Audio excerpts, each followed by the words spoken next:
अस्सलामुअलैकुम।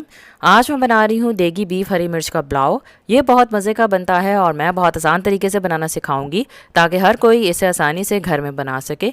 कुछ टिप्स भी शेयर करूँगी ताकि चावल कच्चे ना रहें और खिले खिले भी नज़र आएँ। तो इस बकरा ईद पर ज़रूर बनाइएगा और मुझे फ़ीडबैक भी ज़रूर दीजिएगा। तो जल्दी से रेसिपी बनाना स्टार्ट करते हैं।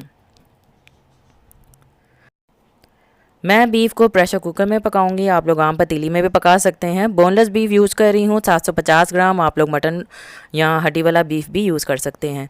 एक मैंने इसमें छिला हुआ प्याज ऐड कर दिया है और लहसुन ऐड किया है साबित। अब मैंने इसमें 1 खाने का चम्मच नमक ऐड किया है। आप लोग अपने टेस्ट के मुताबिक नमक ऐड कर लीजिएगा। 5 कप मैं इसमें पानी डालूंगी और 1 पाव वाला मेरा जो है वो कप है 250 मिलीलीटर का।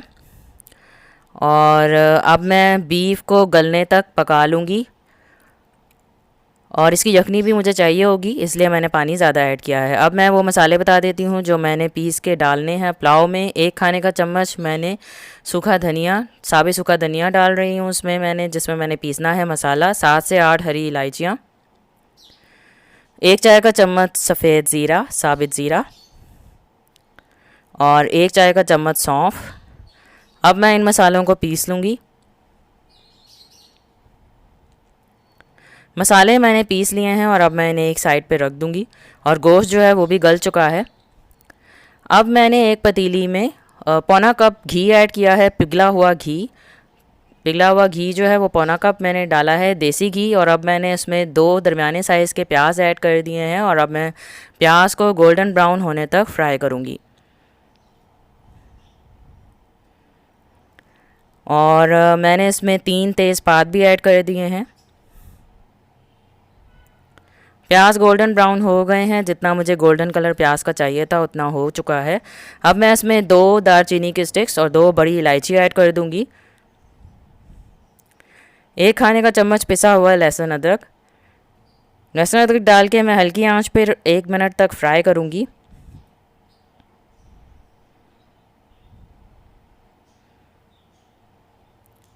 अब मैं इसमें टमाटर का पेस्ट डाल रही हूँ। 2 दरमियाने साइज़ के टमाटर थे, मैंने उन्हें ब्लेंडर जग में डाल के पीस लिया था। और थोड़ा सा पानी भी ऐड कर दूंगी ताकि प्याज जो है वो थोड़े से गल जाएं। आधा कप पानी, तकरीबन आधा कप पानी मैंने इसमें डाला है। अब मैं इसमें 8 से 10 साबित काले मिर्च और 3 से 4 लौंग ऐड कर रही हूँ।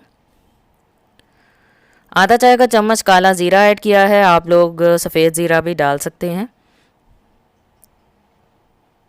और सारी चीज़ों को अच्छी तरह मिक्स करूँगी।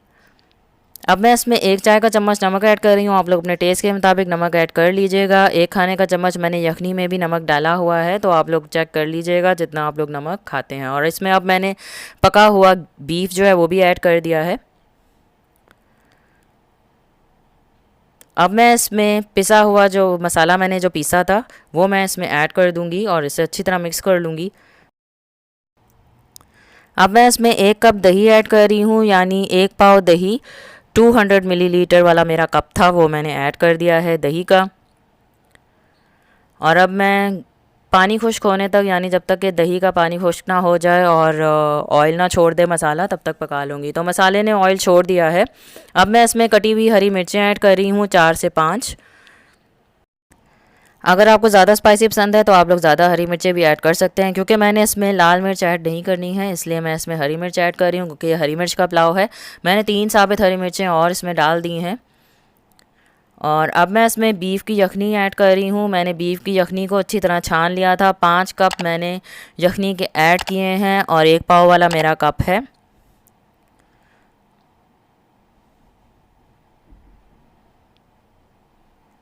और पानी पकना शुरू हो गया है और अब मैं इसमें चावल डाल रही हूँ। 3 पाव चावल हैं, यानी मैंने 3 गिलास चावल डाले हैं और उसमें मैंने पानी जो है वो 5 कप डाला है, 5 गिलास पानी। ज़्यादा पानी ऐड नहीं करना है, जितना मैंने बताया है उतना ही आप लोग ऐड कीजिएगा। अब मैं पानी में नमक चेक करूँगी, अगर नमक कम होगा तो मैं और ऐड कर लूँगी। आप लोग चेक कर लीजिएगा, आप लोगों को अगर नमक कम लगे तो आप लोग ऐड कर लीजिएगा। 1 चाय का चम्मच, अगर आप लोगों को ठीक लगे तो आप लोग ऐड ना कीजिएगा। तो मैंने इसमें 1 चाय का चम्मच नमक ऐड कर दिया है और मैं इसमें 2 खाने के चम्मच सिरके के भी ऐड कर दूंगी। उससे चावल जो हैं वो लंबे लंबे पकेंगे और खिले खिले पकेंगे।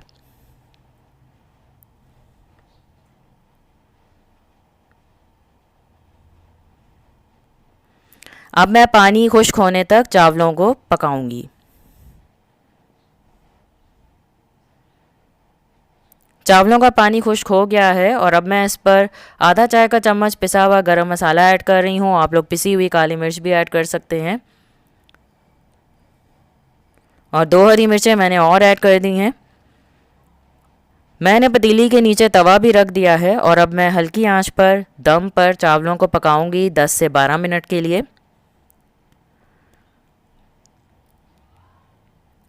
12 मिनट हो गए हैं और चावलों का दम हो चुका है और चावल भी पक चुके हैं। अब मैं इसे सर्विंग प्लेट में डाल के आप लोगों को दिखाऊंगी। आप लोग इस पुलाव को रायता, शामी कबाब या सीख कबाब के साथ सर्व कीजिएगा तो ये और ज़्यादा मज़े के लगेंगे। और अगर आपको सीख कबाब की रेसिपी चाहिए तो मैं डिस्क्रिप्शन में लिंक ऐड कर दूंगी, आप लोग वहाँ से रेसिपी देख लीजिएगा। मुझे उम्मीद है कि आपको मेरी रेसिपी पसंद आई होगी। अगर आपको मेरी रेसिपी अच्छी लगी है तो इसे लाइक करें, शेयर करें फ्रेंड्स एंड फैमिली के साथ, तो सोशल मीडिया पर और मेरे चैनल को ज़रूर सब्सक्राइब करें, बेल आइकन पर ज़रूर प्रेस कीजिएगा। फिर से न्यू वीडियो शेयर करूँगी। अपना ख्याल रखिएगा। अल्लाह हाफिज़।